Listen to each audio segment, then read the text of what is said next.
नमस्कार, आप देख रहे हैं SGS न्यूज। आइए बात करते हैं आज की बड़ी खबरों की। अगर आपने अभी तक हमारे चैनल को सब्सक्राइब नहीं किया है तो जरूर करें और कमेंट करके बताइए कि आप ये वीडियो किस शहर से देख रहे हैं। संसद के मानसून सत्र के 11वें दिन राम मंदिर में कथित चढ़ावा चोरी के मुद्दे पर विपक्ष ने फिर सांकेतिक प्रदर्शन किया। सपा सांसद जया बच्चन ने प्रदर्शन के दौरान दान दिया। विपक्ष ने अमित शाह को संसद में बुलाने की मांग भी उठाई।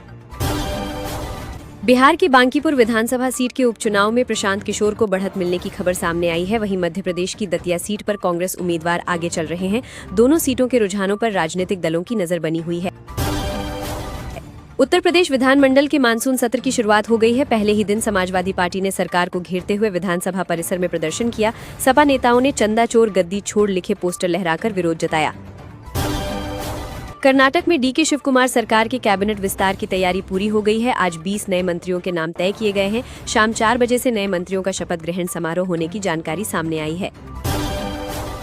सांसद पप्पू यादव पर हमले के मामले में दिल्ली पुलिस में शिकायत दर्ज कराई गई है। शिकायत में हमलावर के किसी राजनीतिक दल से कनेक्शन की जांच कराने की मांग की गई है। पुलिस ने मामले में FIR दर्ज कर जांच शुरू कर दी है।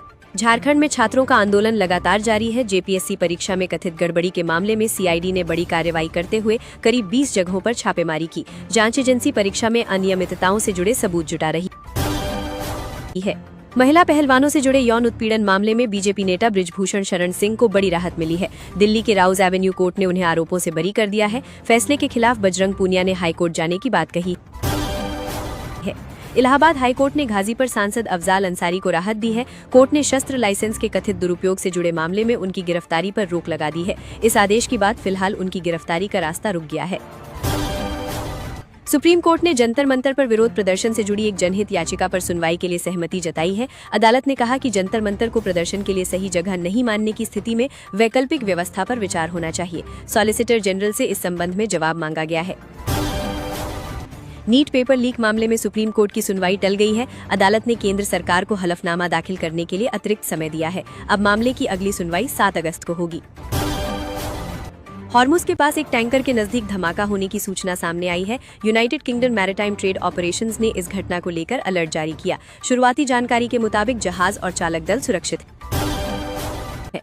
मिस्र में 5.5 तीव्रता का भूकंप आया है। तेज झटके शर्म अल शेख के उत्तर पूर्वी इलाके में महसूस किए गए। प्रशासन ने अस्पतालों और आपातकालीन सेवाओं को अलर्ट पर रखा है। ब्रिटेन के पूर्व मंत्री रोरी स्टुअर्ट ने भारत को लेकर बड़ा बयान दिया है। उन्होंने हालिया CJP प्रदर्शन का जिक्र करते हुए दावा किया कि भारत में बांग्लादेश जैसा तख्ता पलट हो सकता है। उनके बयान पर राजनीतिक प्रतिक्रिया सामने आ सकती है। पाकिस्तान ने अल जजीरा पर प्रतिबंध लगा दिया है। इसके बाद पाकिस्तान में कई यूजर्स ने वेबसाइट नहीं खुलने की जानकारी दी। रिपोर्ट्स के मुताबिक पाकिस्तान सरकार के इस फैसले का संबंध अल जजीरा की POK कवेक से जोड़ा जा रहा है।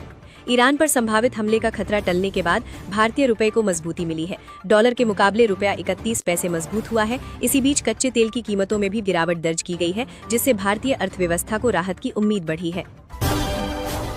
भारत ने करीब 10,000 करोड़ रुपए के विदेशी निवेश प्रस्तावों को मंजूरी दी है। इनमें चीन का हिस्सा सिर्फ 1 करोड़ रुपए बताया गया है। वहीं हांगकांग से जुड़े 610 करोड़ रुपए के 13 निवेश प्रस्तावों को भी मंजूरी दी गई है। प्रधानमंत्री नरेंद्र मोदी ने कॉमनवेल्थ गेम्स में शानदार प्रदर्शन करने वाले भारतीय खिलाड़ियों की सराहना की। खेल मंत्री मनसुख मांडविया ने 39 पदकों को ऐतिहासिक उपलब्धि बताया। उन्होंने भविष्य में 2030 के कॉमनवेल्थ गेम्स की मेजबानी को लेकर भी भरोसा जताया है। नेपाल में हिंदू राष्ट्र की मांग फिर तेज हो गई है। बड़ी संख्या में लोग सड़कों पर उतरकर प्रदर्शन कर रहे हैं। प्रदर्शनकारियों ने कथित पाकिस्तानी घुसपैठियों को देश से बाहर निकालने की मांग उठाई। टीवी अभिनेत्री अदिति शर्मा ने अपने पति पर मारपीट का आरोप लगाया है। उन्होंने घरेलू हिंसा की शिकायत दर्ज कराई है। अभिनेत्री ने अपनी सास से जेवर वापस नहीं करने का आरोप भी लगाया है। 370 वाली बिरयानी विवाद के बाद कॉमेडियन प्रणीत मोरे पहली बार दर्शकों से रूबरू हुए। उन्होंने कहा कि विवाद के बावजूद उन्हें दर्शकों से मिला समर्थन अच्छा लगा। उन्होंने उम्मीद जताई कि लोग उन्हें आगे भी स्वीकार करेंगे। प्रधानमंत्री नरेंद्र मोदी ने देश को नशा मुक्त बनाने के लिए राष्ट्रीय अभियान शुरू किया है। इसके तहत स्कूल और कॉलेजों में युवाओं को नशे के दुष्प्रभावों के बारे में जागरूक करने के लिए विशेष कार्यक्रम होंगे। अभियान का उद्देश्य युवा पीढ़ी को नशे से दूर रखकर देश के विकास में उनकी भागीदारी बढ़ाना है। सरकारी परीक्षाओं में नकल, धांधली और पेपर लीक रोकने के लिए नए एंटी पेपर लीक कानून को राष्ट्रपति द्रौपदी मुर्मू की मंजूरी मिल गई है। कानून के लागू होने के बाद पेपर लीक से जुड़े मामलों की जांच और कार्यवाही तेज होगी। दोषी पाए जाने वालों के लिए सख्त सजा का प्रावधान किया गया है। उत्तर प्रदेश की सरकारी नौकरी की तैयारी कर रहे युवाओं के लिए बड़ी खबर है। यूपी SSSC ने पीईटी परीक्षा का आधिकारिक नोटिफिकेशन जारी कर दिया है और ऑनलाइन आवेदन प्रक्रिया शुरू हो गई है। इस परीक्षा के जरिए आगे होने वाली कई सरकारी भर्तियों में शामिल होने का रास्ता खुलेगा। केंद्र सरकार ने राज्यों को विकास कार्यों के लिए केंद्रीय करों में हिस्सेदारी की 19,000 करोड़ रुपए की अतिरिक्त राशि एडवांस में जारी की है। इस फंड का इस्तेमाल सड़क, पानी और दूसरी जरूरी सुविधाओं के विकास में किया जा सकेगा। सरकार का उद्देश्य राज्यों में चल रहे विकास कार्यों की रफ्तार बढ़ाना है। गुजरात के साबरकांठा, मोरबी और सूरत समेत कई जिलों में भारी बारिश के कारण निचले इलाकों में बाढ़ जैसे हालात बन गए हैं। स्थिति को देखते हुए मौसम विभाग ने राज्यों में अत्यंत भारी बारिश का रेड अलर्ट जारी किया है। प्रशासन ने लोगों से सुरक्षित स्थानों पर रहने की अपील की है।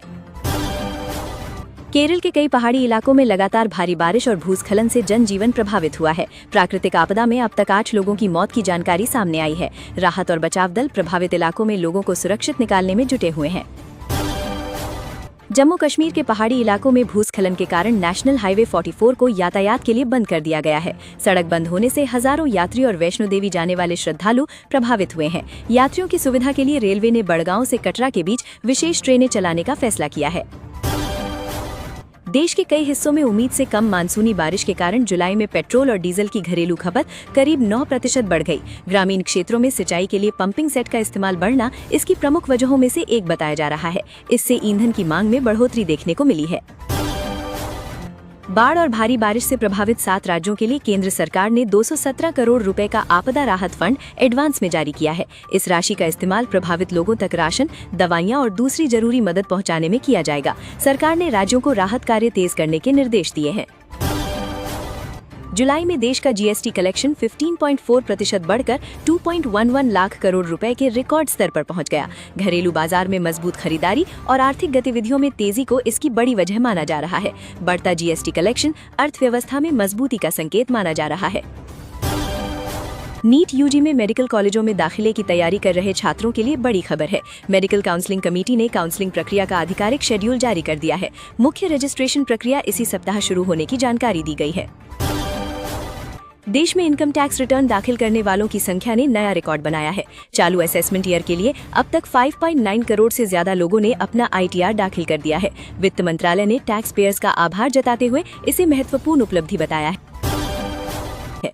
भारतीय नौसेना की समुद्री सुरक्षा और गहरे पानी में रेस्क्यू क्षमता बढ़ाने के लिए स्वदेशी डाइविंग सपोर्ट क्राफ्ट को समुद्र में लॉन्च किया गया है। ये जहाज पानी के अंदर होने वाले जटिल रेस्क्यू अभियानों में मदद करेगा। इससे नौसेना की अंडर वाटर ऑपरेशनल क्षमता मजबूत होने की उम्मीद है। उत्तर प्रदेश के मुख्यमंत्री योगी आदित्यनाथ ने कांवड़ यात्रा के दौरान हुई हुड़दंग की घटनाओं पर सख्त रुख अपनाया है। उन्होंने पुलिस को निर्देश दिया कि धार्मिक यात्रा के दौरान किसी भी तरह की अराजकता बर्दाश्त नहीं की जाएगी। प्रशासन को लागू व्यवस्था बनाए रखने के लिए कड़ी कार्रवाई के निर्देश दिए गए हैं।